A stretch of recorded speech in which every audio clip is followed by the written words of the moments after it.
إن الله وملائكته يصلون على النبي يا أيها الذين آمنوا صلوا عليه وسلموا تسليما اللهم صل على محمد وعلى محمد. أعوذ بالله من الشيطان الرجيم بسم الله الرحمن الرحيم الحمد لله الذي أول بلا أول كان قبله والآخر بلا آخر يكون بعده الذي قصرت عن رؤيته أبصار الناظرين وعجزت عن نعته أوهام الواصفين والصلاة والسلام على أكرم الأنبياء والمرسلين حبيب إله العالمين سيدنا ونبينا ومولانا بالقاسم محمد اللهم صل على محمد وآل محمد وعلى آله الطيبين الطاهرين المعصومين المظلومين سيما بقية الله في الأرضين اللهم صل وسلم وزد وبارك على صاحب الدعوة النبوية والصولة الحيدرية والعصمة الفاطمية والحلم الحسنية والشجاعة الحسينية والعبادة السجادية والمآثر الباقرية والآثار الجعفرية والعلوم الكاظمية والحجج الرضوية والجود التقوية والنقاوة النقوية والهيبة العسكرية والغيبة الإلهية صلوات بر محمد وآل محمد. السلام یا دعا امام زمان عجل اللہ تعالی فرجہ الشریف. بسم اللہ الرحمن الرحیم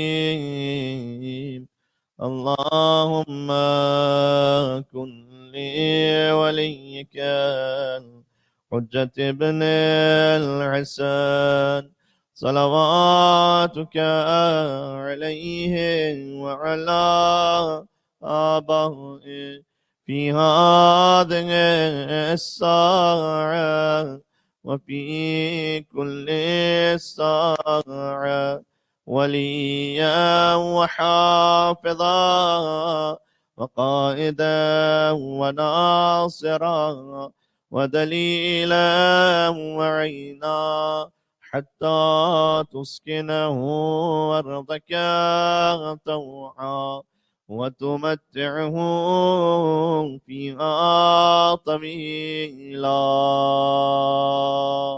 اللهم صل على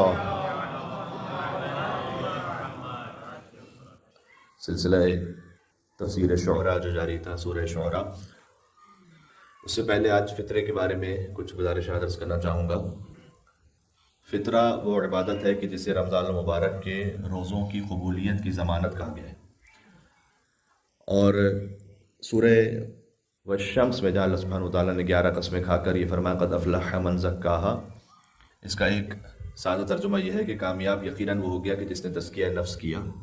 تو اس کا ایک مصداق کی بیان کیا گیا ہے حدیث میں قد افلح من زکاہا، اس لیے کہ یہ سورہ وہ ہے کہ جو عید کی نماز میں پڑھنے کی تاکید ہے سورہ شمس.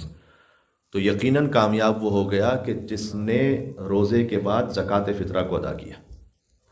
زکاہا کا مطلب زکوٰۃ ہے اور زکوٰۃ سے مراد زکوٰۃ فطرہ ہے. تو یقیناً وہ کامیاب ہو گیا جس نے زکوٰۃ فطرہ کو ادا کیا. فطرہ واجب ہو جاتا ہے شب عید، اور عید کی نماز جو پڑھ رہے ہیں تو عید کی نماز سے پہلے انہیں نکال دینا چاہیے. البتہ یہ کہ رمضان المبارک میں بھی فطرہ دیا جا سکتا ہے. ایک تو وہ معروف طریقہ کہ آپ فطرہ بطور قرض دے دیجئے اس نیت سے، اور شب عید نیت کر لیجئے کہ وہ قرض فطرے میں تبدیل ہو گیا، وہ بھی ایک طریقہ ہے. لیکن اگر کوئی فطرے ہی کی نیت سے رمضان میں نکال دے تب بھی وہ صحیح ہے. آیت اللہ سیستانی کے فتح کے مطابق اس میں کوئی حرج نہیں ہے. ایک جو اہم بات ہے وہ یہ ہے کہ فطرہ جب آپ نکال لیتے ہیں تو وہ مشخص ہو جاتا ہے. یعنی یہ کہ جیسے ہی آپ نے مثال کے طور پر وہ $50 کا جو نوٹ ہے اس پر فطرے کی نیت کی تو وہ متعین ہو گیا، وہ وہی نوٹ. اب اصل تو شرعاً یہ واجب ہے کہ یا تو وہ نوٹ پہنچائیے، وہی نوٹ، جو کہ یوزولی پاسبل نہیں ہے.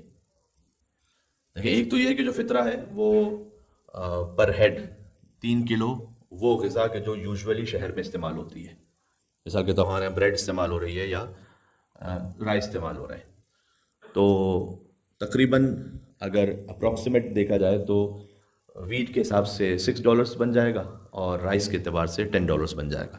اب کوئی اگر بہت ہائی فائی ویٹ کھا رہا ہو یا رائس کھا رہا ہو تو اس سے فرق نہیں پڑتا، اس لیے کہ جو معمولاً شہر میں غذا استعمال ہوگی اس کے مطابق فطرہ دینا ہے۔ تو اگر ہم اپروکسیمیٹ لیں کہ $6 ویٹ کا اور $10 رائس کا، تو آپ کے گھر میں جو اس عید کی رات میں کھانا کھانے والے افراد شمار ہوں، ان کا فطرہ اس صاحب خانہ پر واجب ہے۔ کھانا کھانے والے افراد شمار ہوں کا مطلب کیا ہوتا ہے؟ یعنی یہ کہ اس کا فیصلہ ویسے معاشرہ کرتا ہے کہ یہ آپ کے یہاں پر تقریباً اگر فرض کیجئے کہ کوئی افطار پر آئے اور اس کے بعد رک جائے، آدھی رات تک تقریباً رک جائے، تو وہ کھانا کھانے والا شمار ہو جائے گا۔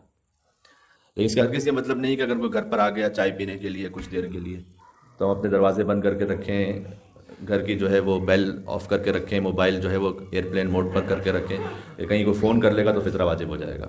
یا بعض لوگ امام بارگاہ میں افطار کرواتے بڑے گھبراتے ہیں چاند رات پر کہ پوری کمیونٹی کا فطرہ ہم پہ واجب ہوگا، تو ایسا کچھ بھی نہیں ہے۔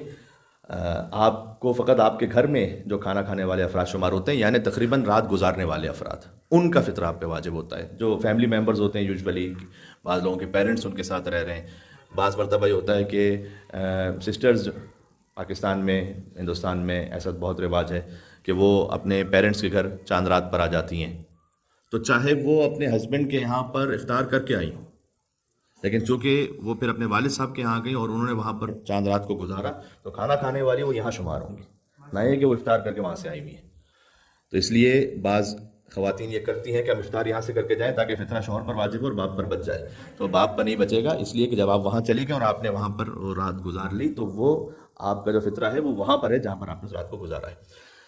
اور 3 کلو ہے وہ شے کہ جو یوزولی شہر میں غذا کے طور پر استعمال ہوتی ہے، یعنی یوزولی گندم ہے یا چاول ہے، اور اس کے عوض میں اماؤنٹ بھی دی جا سکتی ہے۔ مثال کے طور پر روزے کے فدیے میں اماؤنٹ نہیں دی جا سکتی، فدیہ جو ہے اگر ایک پریگننٹ وومن ہے اس پر روزے نہیں رکھے، اس پہ فدیہ واجب ہے، یا فرض کیجئے کہ کوئی ایجڈ ہیں جنہوں نے اس ایج کی وجہ سے روزہ نہیں رکھا، اس پر ان پہ فدیہ واجب ہے، تو فدیے میں لازم ہوتا ہے کہ یا تو وہ جنس ہی دیں یا وہ اماؤنٹ دے رہے ہیں تو آپ کو یہ یقین ہو کہ اس سے وہ جنس ہی خریدیں گے، یعنی وہ ویٹ یا رائس ہی خریدیں گے۔ لیکن فطرے میں ایسا نہیں، فطرے میں آپ اماؤنٹ دے سکتے ہیں۔ اب اہم مسئلہ یہ ہے کہ اگر جس نوٹ پر ہم نے فطرے کی نیت کی وہی فطرہ بن گیا، خمس میں یا صدقے میں اس بات کا امکان ہے کہ آپ اس نوٹ کو بعد میں چینج کر لیں۔ یعنی مثال کے طور پر آپ نے صدقہ نکالا تھا $1 تو آپ کے پاس 30 کوائنز ہو گئے تھے یا 50 کوائنز ہو گئے تھے، آپ نے سب کو ملا کر ایک $50 کا نوٹ بنایا اور آگے پہنچا دیا، یہ اس بات کا امکان ہے وہاں پر اپنی کچھ شرائط کے ساتھ۔ لیکن فطرے میں اس بات کا امکان نہیں ہے، اگر آپ نے ایک نوٹ کو نیت کر لی ہے تو اب آپ نے وہ نوٹ پہنچانی ہے۔ اب یہ پریکٹیکلی پاسبل نہیں، تو اس کا حل کیا ہے؟ حل ہے شریعت میں، حل یہ ہے کہ اگر آپ مثال کے طور پر پی ایس وی میں فطرہ ٹرانسفر کر رہے ہیں تو اس وقت بھی اس بات کا خیال کیجیے گا، ہم نے یہ ان سے گزارش بھی کی ہے کہ جب وہ ای میل کریں فطرہ کلیکشن کے لیے تو اس میں اس بات کو لکھ لیں اور ایک لنک بھی شیئر کر دیں جو ہمارے والد محترم حجۃ الاسلام والمسلمین مولانا علی رضا مہدی صاحب قبلہ کا ہے، اور انہوں نے اس بات کو اچھی طریقے سے اس یوٹیوب ویڈیو میں ایکسپلین بھی کیا ہے کہ اگر آپ بینک اکاؤنٹ کے تھرو فطرہ ٹرانسفر کر رہے ہیں، جو ویسٹرن کنٹریز میں یہی ایک نارمل پریکٹس ہے، تو پھر وہ نوٹ چینج نہ ہونے والا مسئلہ کیا ہے کہ آپ نے اگر پی ایس وی کو ٹرانسفر کیا ہے تو آپ کے اکاؤنٹ سے یہاں ٹرانسفر ہوا، یہاں سے کہیں اور ٹرانسفر ہوا، تو وہ نوٹ تو پھر کوئی ہے ہی نہیں، پھر والی نوٹ تو ہے نہیں۔ اور یوزولی وہ فطرہ جائے گا پاکستان یا انڈیا یا فرض کیجئے کہ ایسی کسی جگہ پر، تو وہاں تو لوکل کرنسی میں ملے گا، تو وہاں تو آسٹریلین ڈالرز میں تو نہیں ملے گا فطرہ۔ تو اس کے لیے ایک سادہ سا کام آپ نے کرنا ہے کہ آپ اس وقت جو ٹرانسفر کر رہے ہیں نا، خود فطرے کی نیت نہ کریں، بلکہ وہ جو آخری مستحق جہاں تک وہ پہنچے گا فطرہ، ان کو آپ اپنی جانب سے وکیل بنا لیں کہ وہ آپ کی طرف سے اس لوکل کرنسی پر فطرے کی نیت کریں گے۔ بات واضح ہو گئی؟ مسئلہ حل ہو گیا 1 منٹ میں کہ آپ انہیں اپنا وکیل بنا لیں گے اور یہ ان تک بات پہنچا دیں گے انشاءاللہ۔ اور اگر آپ یہاں پی ایس وی کے تھرو نہیں کر رہے، کسی اور آرگنائزیشن کے تھرو کر رہے ہیں، تو آپ کو یہ پتا ہونا چاہیے کہ وہ یہ کام کر رہے ہیں، اس لیے کہ جب آپ آسٹریلین ڈالر ٹرانسفر کر رہے ہیں تو وہاں پاک روپیز مل رہے ہیں یا وہاں انڈین روپیز مل رہے ہیں، تو وہ جو اینڈ میں فطرہ کیش لے کر مستحق تک دینے والے ہیں، وہ آپ کی طرف سے نیت کر لیں اس لوکل کرنسی پر فطرے کی۔ اس کے لیے چونکہ فطرہ واجب ہو جاتا ہے شب عید اور عید کی نماز سے پہلے ادا کر دینا ہے، تو آپ اگر پہلے سے یہ کام کر چکے ہوں گے کہ آپ نے اماؤنٹ وہاں ٹرانسفر کر چکے ہوں گے تو وہ یہ کام کر سکیں گے۔ ادروائز یہ کہ آپ نے اگر شب عید ہی ٹرانسفر کیا تو ٹرانسفر لیٹ ہوگا، 1-2 دن بعد پہنچے گا فرض کیجئے، اور پھر جب 1-2 دن بعد پہنچے گا تو وہ جو فطرے کا وقت تھا وہ گزر چکا ہوگا. چونکہ عید کی نماز سے پہلے فطرہ دینا ہے تو آپ ان کو اتنی مہلت دیں کہ وہ اپنے بینک سے وہ پیسے نکال لیں, یا پھر وہ بینک سے پیسے نکالنا ان پر واجب نہیں ہے, ان کے پاس کوئی ایکسٹرا کیش پڑا ہوا ہے, اسی کیش پر وہ آپ کی طرف سے فطرے کی نیت کر لیں, یہ بھی ہو سکتا ہے.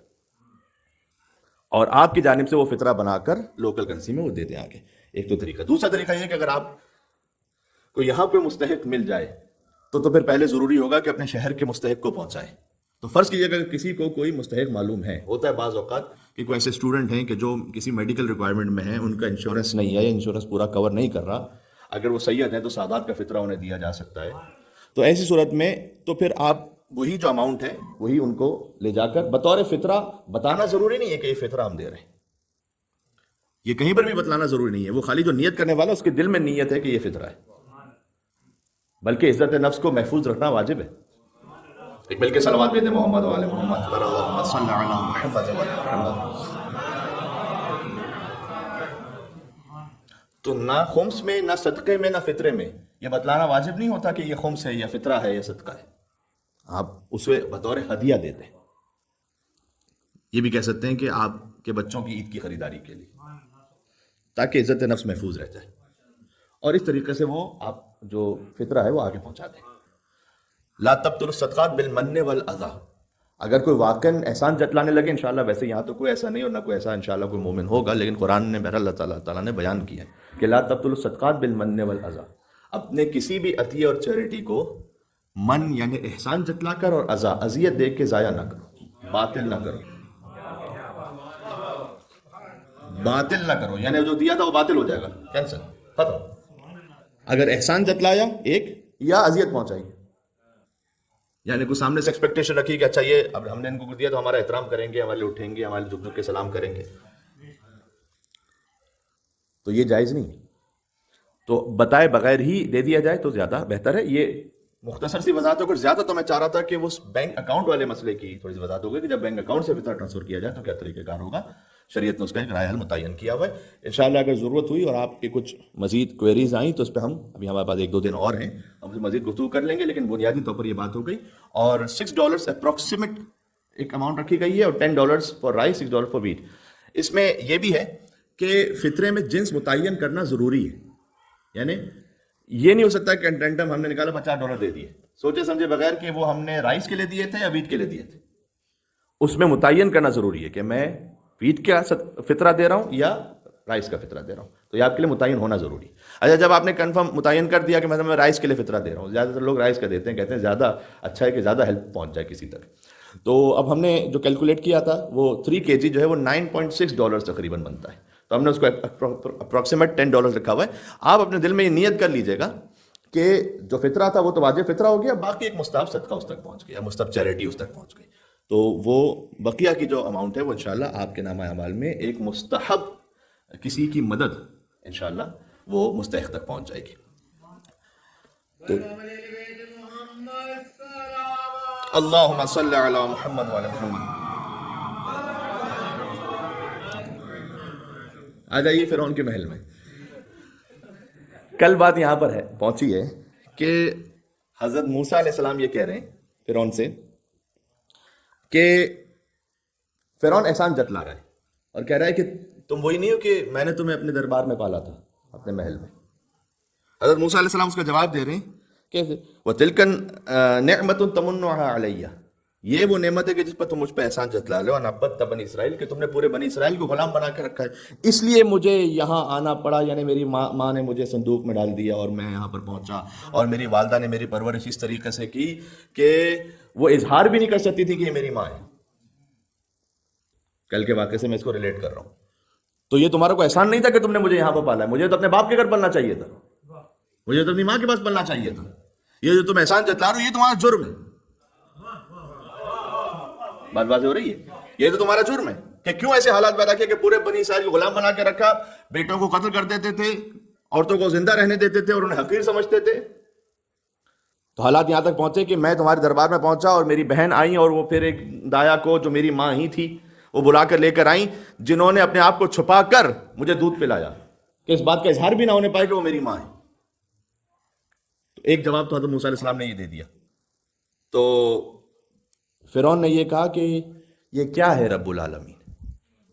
یہ نہیں پوچھا کون ہے تمہارا رب العالمین، کل کی گفتگو یاد ہے، وما رب العالمین نہیں پوچھا، وما رب العالمین، ایک ایک کون ہے تمہارا رب، یہ ہے رسپیکٹ دیتے ہوئے سوال، وما رب العالمین، کیا رب العالمین لگا رکھا ہے؟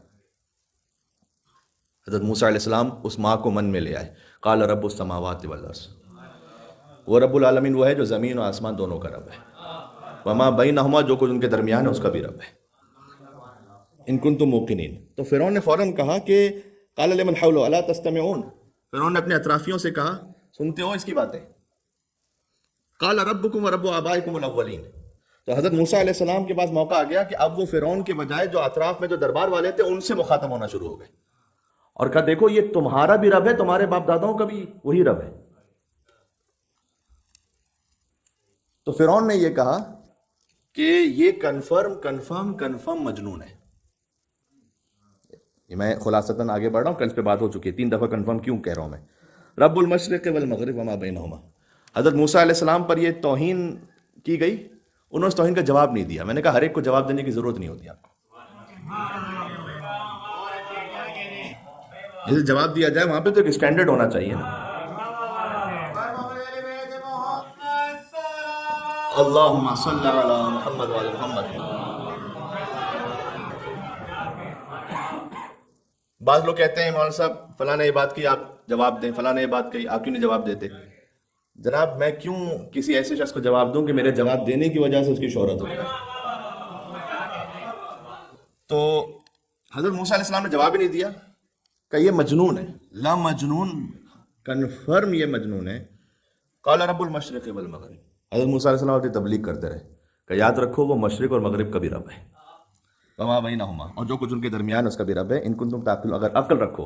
اب حضرت موسیٰ علیہ السلام ان سے کہہ رہے ہیں، یہ حضرت موسیٰ علیہ السلام کو مجنون کہہ رہے ہیں۔ حضرت موسیٰ علیہ السلام کہہ رہے ہیں تم میں عقل ہے تو تم سمجھو اس بات کو کہ وہ مشرق و مغرب اور جو کچھ کے درمیان اس کا رب ہے۔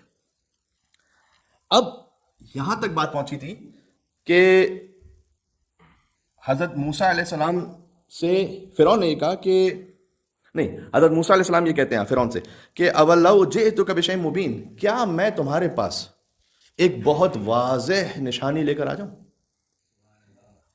اب تک اپنی گفتار سے وہ شکست دے چکے تھے فرعون کو، اب جو دربار تھا نا وہ حضرت موسیٰ علیہ السلام کی طرف متوجہ تھا، جو فرعون نہیں چاہتا تھا کیسا ہو۔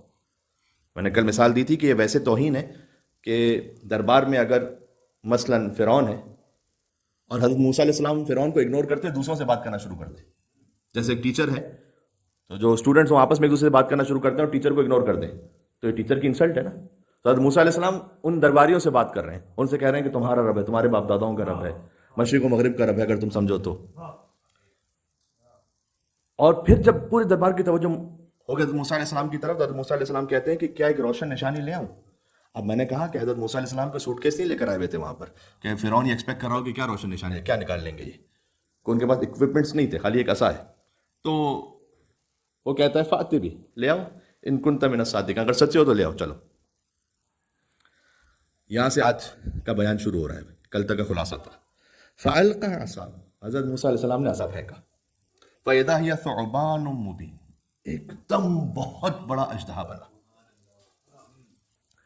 اب ذرا اس کو سنیے گا اور اس کو محسوس کیجیے گا۔ یہاں مثال کے طور پر ایک دفعتاً ایک چوہا گزرے یہاں سے تو کیا ہوگا؟ اچھا چیخ نکلے گی، اب جب چیخ نکلتی ہے تو چوہا پلٹ کے پھر بھی آ جاتا ہے دوبارہ، تو پورا نظام درم برم ہو جائے گا۔ حضرت موسیٰ علیہ السلام نے عصا پھینکا، چوہا نہیں ہے یہاں، پائتھن، بہت بڑا سا اژدہا ایک دم۔ اب آپ چشم میں تصور سوچیے، چونکہ وہاں جنرلز بیٹھے ہوئے، کیونکہ ملا کا لفظ ہے آگے، کیبنٹ بیٹھی ہوئی ہے، فرعون کے قریبی لوگ بیٹھے ہوئے ہیں، اب کوئی اس پہ چڑھا اپنی جو ہے کرسی پہ، کوئی اوپر بھاگا، کوئی یہ، اور ایک عجب تماشا بنا ہوا ہے وہاں پر۔ اچھا حضرت موسیٰ علیہ السلام نے جو عصا پھینکا اور اژدہا بن گیا، اس کا ذکر قرآن کریم میں کئی جگہ پر ہے، ذرا سن لیجیے گا۔ سورہ نمل میں، سورہ نمل کی جو آیت نمبر 10 ہے نا، اس میں اللہ تعالیٰ نے ارشاد فرمایا کہ وَأَلْقِ عَصَاكَ، اپنا عصا پھینکو۔ یہ اس وقت کی بات ہے کہ جب حضرت موسیٰ علیہ السلام سے اللہ سبحانہ وتعالیٰ نے کوہ طور پہ بلایا تھا اور اللہ تعالیٰ بات کر رہا ہے، یا موسیٰ انہ انا اللہ، دیکھو میں تمہارا رب ہوں، العزیز الحکیم۔ ابھی فرعون کے سامنے کی بات نہیں ہے۔ تو اب اللہ تعالیٰ یہ چاہ رہا تھا کہ حضرت موسیٰ علیہ السلام کو کچھ نشانیاں دے دے. وَأَلْقِ عَصَاكَ، تو اب اللہ تعالیٰ نے کہا عصا پھینکو. فَلَمَّا رَأَىٰ تَهْتَزُّ كَأَنَّهَا جَانٌّ وَلَّىٰ مُدْبِرًا. اس وقت حضرت موسیٰ علیہ السلام نے عصا پھینکا تو یہاں پر اب بڑے اژدہے کا لفظ نہیں ہے، ثعبان مبین یعنی بہت بڑا اژدہا. یہاں پر جانن یعنی ایک چھوٹا سا سانپ بنا اس وقت، ایسا کہ وَلَّىٰ مُدْبِرًا، اس چھوٹے سانپ کو دیکھ کر بھی حضرت موسیٰ علیہ السلام پیچھے پلٹے. وَلَمْ يُعَقِّبْ، مڑ کے دیکھا ہی نہیں. اللہ تعالیٰ نے کہا یا موسیٰ لا تخف، گھبراؤ نہیں، انی لا یخاف لدی المرسلون. کہ اے موسیٰ میری جناب میں رسول ڈرا نہیں کرتے. یار میں معراج کا کیا بتاؤں کہ جب سرکار ختمی مرتبہ بات کر رہے تھے رسول اللہ صلی اللہ علیہ وسلم.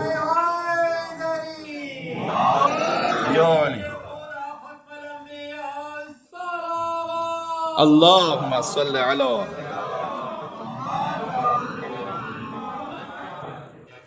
بات واضح ہو رہی. اس وقت ایک چھوٹا سانپ بنا تھا، حضرت موسیٰ علیہ السلام بہرحال ڈر گئے تھے، اور اللہ تعالیٰ نے کہا کہ میری جناب میں رسول نہیں ڈرا کرتے. سبحان اللہ. جب سرکار ختم مرتبہ معراج پہ پہنچے تھے نا تو اس وقت ان کے دل کی تسکین کے لیے اللہ سبحانہ وتعالیٰ نے لہجہ حیدر کرار میں بات کی تھی. اور اس وقت اللہ تعالیٰ نے کہا تھا کہ اے محمد میں نے آپ کے قلب میں دیکھا تو جو سب سے زیادہ محبوب ہستی کو پایا وہ علی ابن ابی طالب تھا. علی ماشاء اللہ، تاکہ آپ انسیت محسوس کریں. ایک ہے سورہ، ابھی میں نے آیت پڑھی تھی سورہ نمل کی آیت نمبر 10 کے، جس میں ذکر ہے کہ چھوٹا سانپ بنا. وہ ہم سورہ شعراء پہ بات کر رہے ہیں. اس کے بعد ہے سورہ نمل. سورہ نمل کی آیت نمبر 10 میں ہے جب اللہ تعالیٰ کے حضور میں تھے تو انہوں نے عصا پھینکا تو بہت بڑا اژدہا نہیں بنا تھا. اچھا سورہ طہ میں پھر اس بات کو اللہ تعالیٰ نے کہا قال القها یا موسیٰ. پھر ایک واقعہ یوں ملتا ہے کہ اے موسیٰ پھینکو عصا کو. فالقاها فاذا هي حیۃ تسعى. اس وقت وہ ایک گھومتا ہوا سانپ ہو گیا، جیسے حضرت موسیٰ علیہ السلام اب دوڑ کے نہیں بھاگے تھے، کیونکہ یہ دوسری مرتبہ تھا کہ اللہ تعالیٰ نے کہا کہ اب تم جا رہے ہو فرعون کے سامنے تو اب عصا پھینکو ایک دفعہ. تو ان کو وہ نشانی پھر سے بتلائی اللہ تعالیٰ نے. تو اب حضرت موسیٰ علیہ السلام کمفرٹیبل تھے. اور جب فرعون کے سامنے عصا پھینکنے کی بات آئی فَإِذَا هِيَ ثُعْبَانٌ مُبِينٌ. ثعبان ایک تو بہت بڑا اژدہا کو کہتے ہیں، مبین یعنی کھلا ہوا آشکار، کھلا ہوا آشکار اژدہا تھا.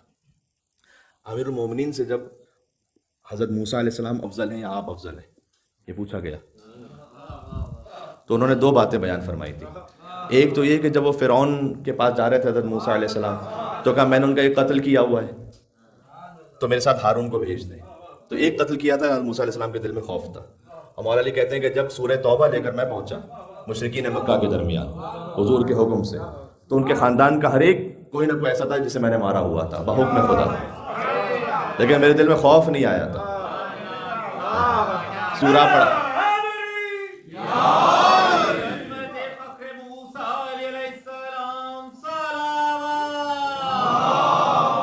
اللہم صلی علی بقول میر انیس علیہ رحمہ. سورہ پڑھا برات کا اس عز و شان سے، سورہ پڑھا برات کا اس عز و شان سے، آتی تھی مرحبا کی صدا آسمان سے. دوسرا حضرت موسیٰ علیہ السلام پر فضیلت مولا علیہ السلام نے بیان کی تھی کہ وہ سانپ کو دیکھ کر ڈر گئے تھے جبکہ وہ جوانی میں تھے.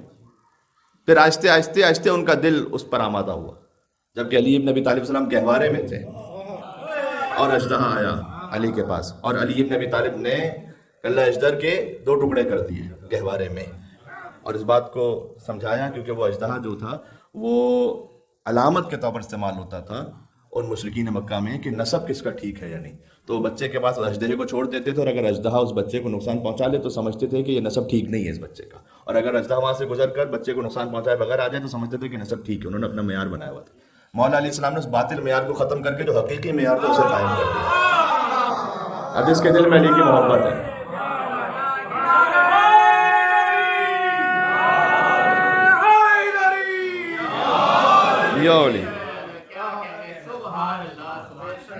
ہے میرے ساتھ سورہ شعراء پر فالقا عصا. حضرت موسیٰ علیہ السلام نے عصا پھینکا. اب میں اس کو تصور سے سوچ سکتا ہوں کہ مثال طور پر لوگ وہاں چیخ رہے ہوں گے اوہ اتنا بڑا اژدہا یہ کیا ہے، اور فرعون جو ہے ہو سکتا ہے اس نے کوئی 2-3 سیکورٹی گارڈز اپنے سامنے کھڑے کر دیں، یہاں کھڑے رہو شاباش، آگے اژدہا نہ آنے پائے. ابھی یہ سب کچھ ہو رہا تھا. وَنَزَعَ يَدَهُ فَإِذَا هِيَ بَيْضَاءُ لِلنَّاظِرِينَ. حضرت موسیٰ علیہ السلام نے اپنے گریبان سے ہاتھ نکالا تو وہ بریلینٹ وائٹ، یوں اگر ترجمہ کروں میں اس کا، تو چمکتا ہوا روشن سفید ہاتھ تھا. ایک مقام پر حضرت موسیٰ علیہ السلام کے واقعے میں اللہ تعالیٰ نے کہا من غیر سوء، یعنی بیماری کی وجہ سے نہیں تھا وہ ایسا. ایک مرتبہ ہوتا ہے کہ وہ ہاتھ سفید ہو گیا بیماری کی وجہ سے، نہیں، اللہ تعالیٰ کے معجزے کی وجہ سے. اب ایک اور نشانی سامنے آ گئی. تو یہ اللہ تعالیٰ نے گویا سمجھایا ہے کہ ہم فقط ڈرانے والے نہیں ہیں، اگر تم ہماری حجت کی طرف آنا چاہو تو ہم نور بھی عطا کریں گے تمہیں. ایک نور بھی نشانی ہے اور ایک اژدہا بھی نشانی ہے، یہ دونوں ہیں.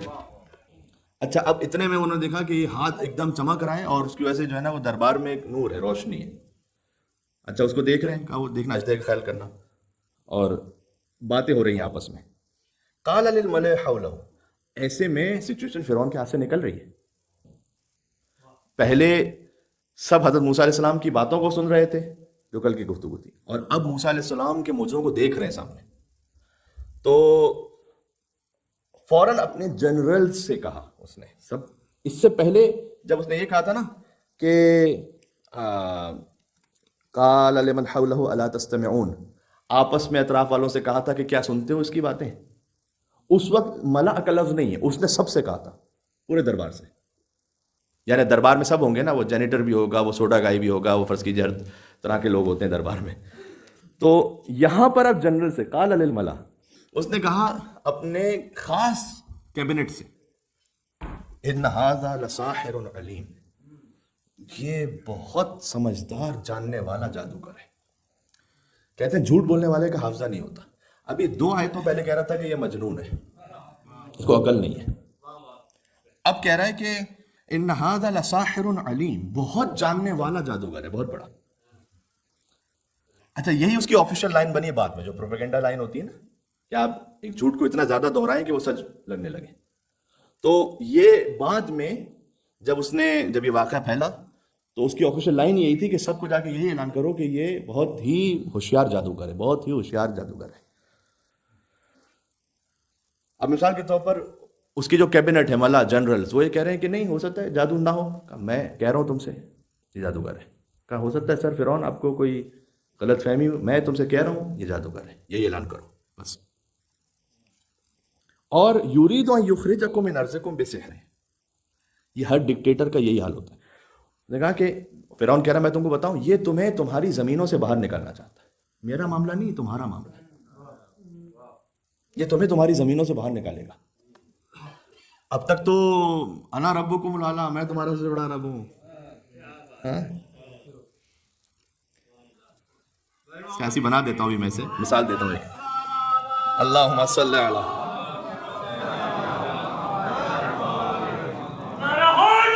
یو علی. سورہ زخرف میں ہے، آگے جا کر سورہ زخرف میں، الیس لی ملک مصر، فرعون یہ کہا کرتا تھا کہ یہ پورا جو مصر کا ملک ہے یہ میرا نہیں ہے کیا؟ جب اقتدار میں ہو تو یہ میرا ہے. اقتدار چھن رہا ہے، یہ تمہاری زمین سے تمہیں نکال دے گا. اب میں اس گفتگو کو فقط مذہبی حد تک رکھتا ہوں، اس میں پولیٹیکل ان سے شامل نہیں کرنا چاہتا فور ویریس ریزنس. لیکن میں آپ کو مثال دے دوں. ہمارے ہیں بعض لوگ کہ جنہیں خان صاحب کی محبت کا کوئی بہت ہی زیادہ بخار چڑھا ہوا ہے، تو اب جب حکومت گئی کہا یہ تمہیں غلامی میں دیں گے، یہ تمہیں غلام بنانا چاہتے ہیں. امریکہ کی غلامی بدتر ہے، بہت بری ہے، میں اس کی بات نہیں کر رہا، لیکن جو نعرہ ہے یہ تمہیں امریکی غلامی میں دیں گے. اچھا، جب خود کی حکومت تھی تو آئی ایم ایف بھی امریکہ کی غلامی میں ہے. وہاں کا جو آئی ایم ایف کا چیئرمین ہے وہ بھی وہاں سے اپوائنٹ ہو کے آیا ہوا ہے آئی ایم ایف کی طرف سے.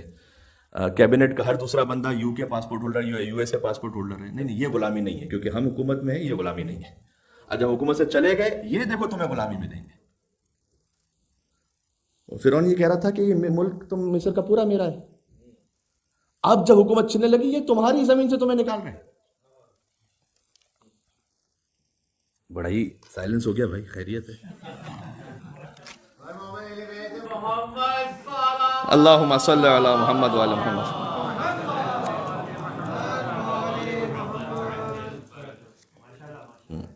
ہم اتنا لون لیں گے جتنا 75 سال میں کسی نے نہیں لیا ہوگا. یہ غلامی نہیں ہے، اس لیے کہ ہم حکومت میں ہیں.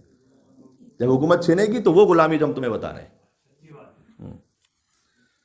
اچھا، اب جیسی ہی اس نے کہا کہ فرعون نے یہ کہا کہ یہ تمہیں اپنے جادو کے ذریعے سے نا تمہاری زمینوں سے باہر نکالے گا یہ موسیٰ.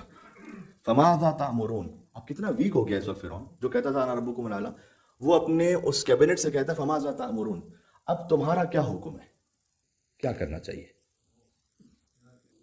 فماذا تأمرون، اب بتاؤ کیا کرنا چاہیے.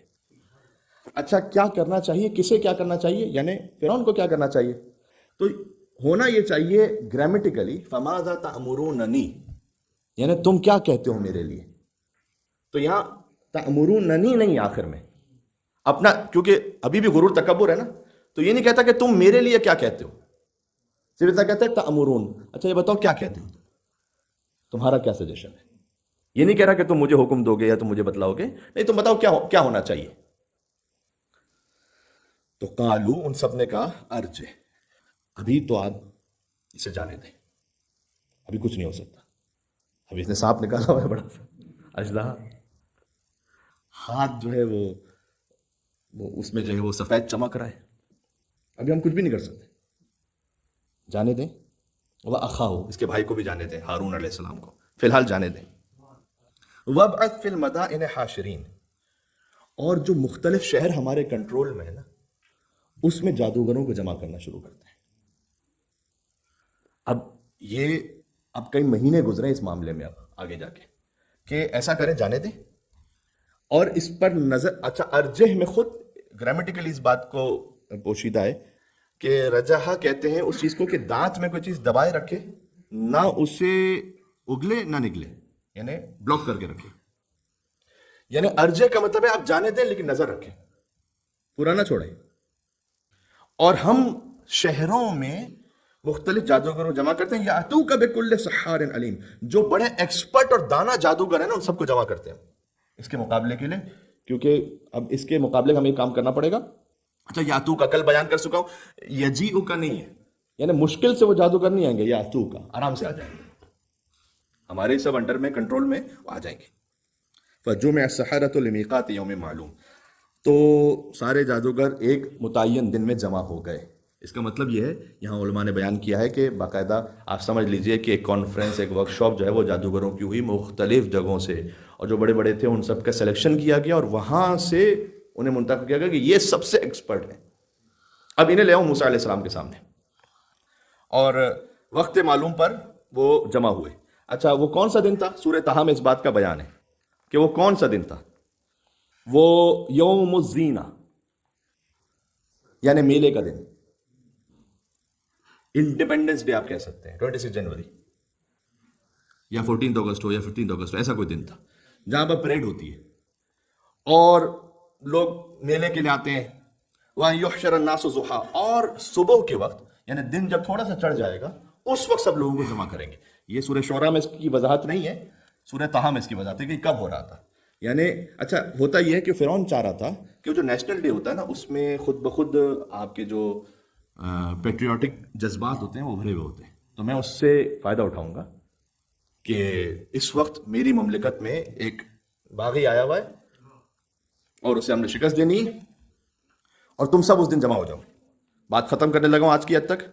وقیل للناس، اور لوگوں سے کہا جاتا تھا ڈور ٹو ڈور، هل انتم مجتمعون، تم بھی آنے والے ہو نا، تم سب آنے والے ہو نا. اس کی وجہ کیا ہے؟ اس کی وجہ یہ ہے کہ دیکھیں جیسے ہی فرعون کے دربار میں حضرت موسیٰ علیہ السلام کا واقعہ ہوا اور پھر اس کے جنرلز نے اور قریبی لوگوں نے کہا کہ جانے دو موسیٰ کو، تو اب خبر تو پھیلی ہے نا. اب جو خبر پھیلی اس کے ڈفرینٹ ورژنز ہیں بہت سارے، اس کی ویڈیو تھوڑی بنی ہوئی کہ ہر ایک کے واٹس ایپ پہ آئی ہوئی، تو اس کے ڈفرینٹ ورژنز ہیں.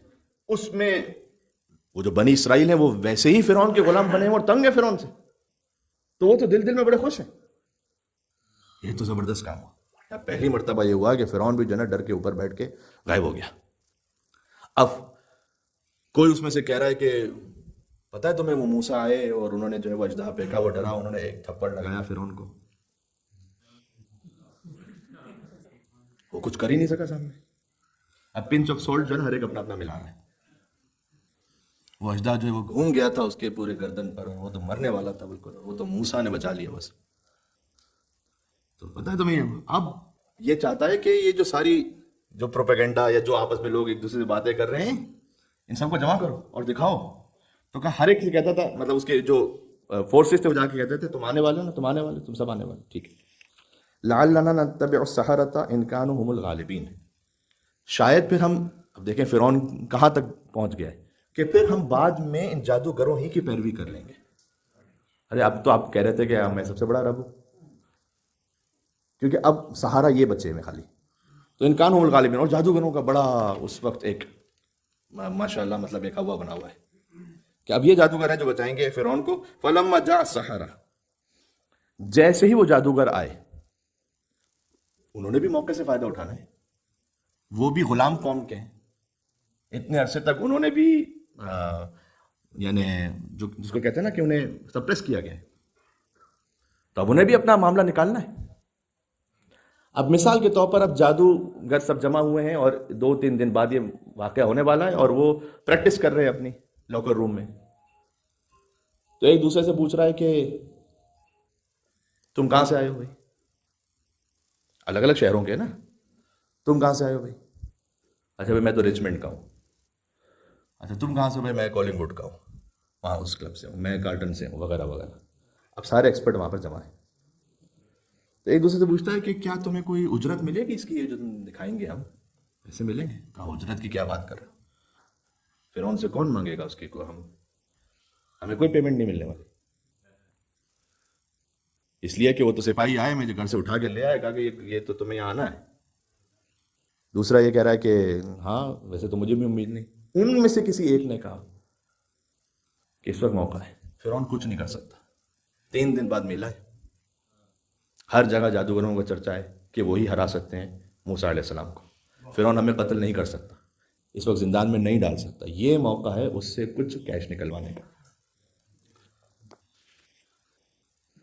تو وہ آئے، انہوں نے کہا، ایک آیا اس میں، قالوا لفرعون، وہ انہوں نے آ کے فرعون سے کہا اَإِنَّ لَنَا لَأَجْرًا، کیا کوئی پیمنٹ بھی ملے گی؟ اچھا اتنا کہہ سکتے تھا کافی تھا. انہوں نے ایک اور اس پر پریشر ڈالنا چاہا، ان کننا نحن الغالبون، الغالبین. دیکھو اگر پیمنٹ ملے گی تو پھر امکان ہے کہ ہم جیت جائیں گے،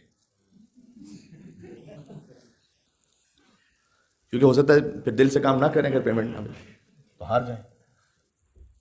تو اگر ہم جیتیں تو پیمنٹ ملے گی تو جیتیں گے. تو کیا یہ ہو سکتا ہے؟ یہ باتیں بھی ہونے لگی تھیں جو نتبع سے واضح ہے کہ ہم اگر جادوگر جیت جاتے ہیں تو پھر جادوگروں کی ایک کیبنٹ بنا لیتے ہیں، ان کا اتباع کریں گے، فرعون کا کیوں اتباع کریں گے؟ تو وہ کیا یہ باتیں فرعون تک نہیں پہنچ رہی ہوں گی؟ تو اس نے خود ہی ایک آفر کر دی.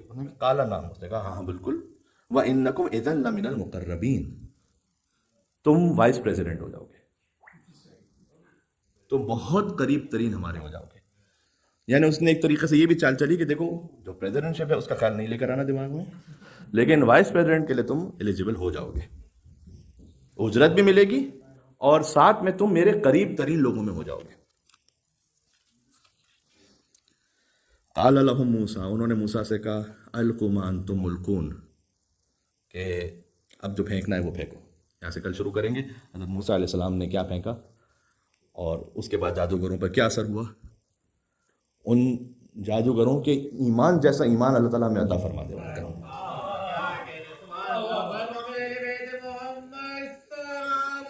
اللہم صلی علی محمد.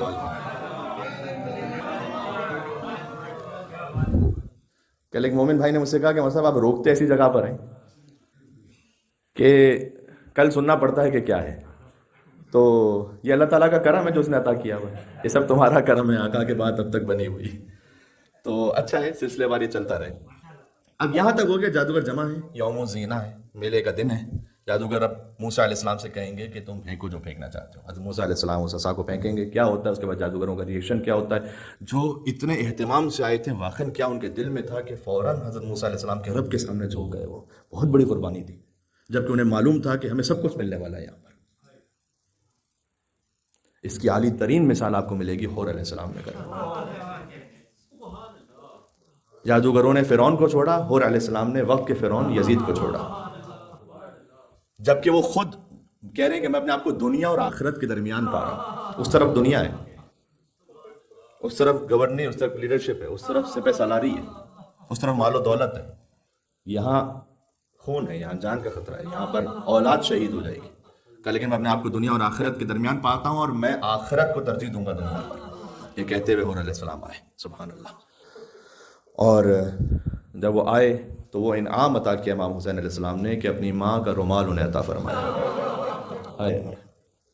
شاہ خدا بندے ایک ایران کے بادشاہ تھے جو آج سے تقریباً 400 سال پہلے آئے کربلا زیارت پر۔ اس زمانے میں زیارت پر جانا بڑا سخت ہوتا تھا، تو وہ انہیں پتہ چلا کہ حور علیہ السلام کو کہیں دور دفن کیا گیا کربلا سے، تو وہ آئے بعد میں حور علیہ السلام کی زیارت پر اور کہا کہ مجھے یہ شک ہے کہ کہیں حور وقت آخر تو نہیں چھوڑ کر چلے گئے تھے امام حسین علیہ السلام کو؟ کہا نہیں وہ تو شہید ہوئے تھے، ان کا قبیلہ بعد میں لے کر گیا۔ کہا نہیں، میرے دل میں ایک شک و شبہ آ رہا ہے، تو ایسا کرو کہ نبش قبر کرو۔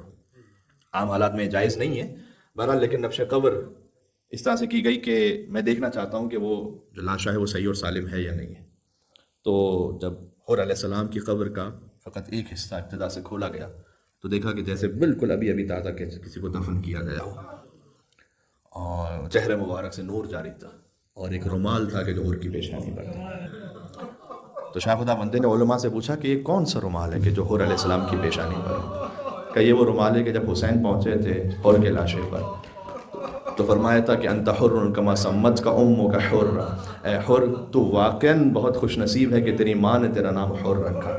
اور پھر اپنے پاس سے ایک رومال نکالا اور فرمایا کہ یہ میری ماں فاطمہ زہرا کے ہاتھ کا سلا ہوا رومال ہے۔ حور کی پیشانی پہ کسی نے پتھر مارا تھا اور زخم مستقل حور کی چہرے پر خون بہ رہا تھا، تو وہ رومال امام حسین علیہ السلام نے باندھ دیا تھا۔ میں کہتا ہوں کائنات کا بہترین تحفہ حور علیہ السلام کو عطا فرمایا۔ تو وہ تبرکن شاہ خدا بندے نے وہ رومال لینا چاہا، تو جیسے ہی وہ رومال لینا چاہا تو پھر دفعتاً خون جاری ہوا۔ کوئی اور رومال وہاں باندھنا چاہا کہ وہ خون رک جائے، لیکن وہ خون رکتا نہیں تھا، وہ مستقل بہ رہا تھا، گویا خون حر آواز دے رہا تھا کہ حر کا جنازہ مکمل نہیں ہے جب تک اس پر رومال فاطمہ زہرا نہ رکھا ہوا۔ وہی رومال واپس رکھا جا، پھر وہی رومال جب باندھا گیا تو وہ حر کا لاشا اپنے اصلی کیفیت میں آیا اور وہ خون بند ہوا، اور پھر اس قبر کو دوبارہ بند کر دیا گیا۔ تو عزیزوں، جب امام حسین علیہ السلام پہنچے تھے تو حر کو پتھر مارا گیا تھا جس سے خون بہ رہا تھا۔ اب ایک پتھر مارا تھا کسی نے حر کو اور خون بہ رہا تھا۔ ابا عبداللہ الحسین علیہ السلام کو فرقۃ بالرماح و فرقۃ بالحجر و فرقۃ بالسیف، کسی کے ہاتھ میں تیر تھا، کسی کے ہاتھ میں تلوار، کسی کے ہاتھ میں پتھر۔ اتنا امام حسین علیہ السلام کو زخمی تھے امام حسین کے۔ کسی نے میرے مولا سید سجاد علیہ السلام سے پوچھا کہ مولا آپ کے بابا کے جسم پر کتنے زخم تھے؟ مولا نے کہا سوال کرنے والے، تو نے ایک بار پھر سجاد کے کلیجے کو زخمی کر دیا۔ اور مولا نے کہا گشتری نکالی اور فرمایا گشتری دیکھ رہا ہے، اس نگینے کے برابر بھی کوئی حصہ میرے بابا کے جسم پر صحیح اور سالم نہیں بچا۔ اگر جسم پر ایک زخم لگ جائے تو پورے جسم تکلیف محسوس کرتا ہے، جس کے پورے جسم پر کوئی سالم حصہ ہی نہ بچا ہو، پورا حصہ ہی زخمی ہو۔ بابا عبداللہ حسین علیہ السلام کے عالم میں ہوں گے، اور میں آخری جملہ ہاتھوں کو جوڑ کر کروں گا ایصال ثواب کے لیے، ان دن مرحومہ کے ایصال ثواب کی مجلس ہے، اور جہاں مومنین تشریف فرمائے ہم سب کے مرحومین کو شامل کرتے ہوئے کہ مولا آپ نے اس خون کو روکنے کے لیے اپنی ماں کا رومال عطا کیا حر کو، کچھ دیر کے لیے رومال رکھ لیجئے گا، اس لیے کہ جب علی اصغر کو تیر لگے گا اور گلو مبارک سے خون بہنا شروع ہوگا تو وہ حسین خون کیسے روک پائیں گے؟ حسین نے اپنے چلوں میں اس خون کو بھر لی، آسمان کی طرف پھینکنا چاہا تو آسمان سے صدا آئی کہ مولا قیامت تک بارش نہ برسے گی، زمین کی طرف ڈالنا چاہا، زمین سے صدا آئی قیامت تک غلہ نہ اگے گا۔ حسین نے وہ علی اصغر کا خون اپنے چہرے پر مل لیا، فرمایا قیامت میں نانا رسول اللہ کے سامنے اسی عالم میں جاؤں گا، انا للہ وَإِنَّا إِلَيْهِ رَاجِعُونَ رِضًا بِقَضَائِهِ وَتَسْلِيمًا لِأَمْرِهِ وَسَيَعْلَمُ الَّذِينَ ظَلَمُوا آلَ مُحَمَّدٍ أَيَّامُ الْقَلْبِ يَنْقَلِبُونَ اللهم صل على فاطمة وأبيها وبعلها وبنيها والسر المستودع فيها بعدد ما أحاط به علمك۔ خدا تو درود و سلام بھیج بی بی فاطمہ الزہرا سلام اللہ علیہا پر اور ان کے بابا پر اور ان کے شوہر پر اور ان کی اولاد پر اور اس خاص راز پر جو تو نے حضرت سیدہ میں رکھا ہے، یعنی امام زمانہ عجل اللہ تعالیٰ فرجہ الشریف پر مل کے نعرہ الصلوات اللہم صلی علی محمد و آل محمد